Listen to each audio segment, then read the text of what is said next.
So hello guys, in this video I'm gonna show you how to sign up for Doordash delivery driver.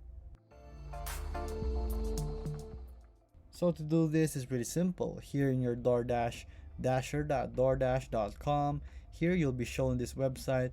Here you'll have to enter your postal code as usual. So let's just say we're in New York, and then let's press next.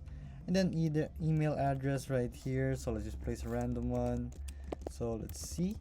And then once you have done that, you'll have to place a phone number, of course, and then sign up for this. And then there you go. You'll be redirected to a new page where you will have to place your full name, legal name, and more. So here, as you can see, you can download the application right now with the DoorDash apps. You can just scan it using your iPhone, your Androids, and many much more to continue.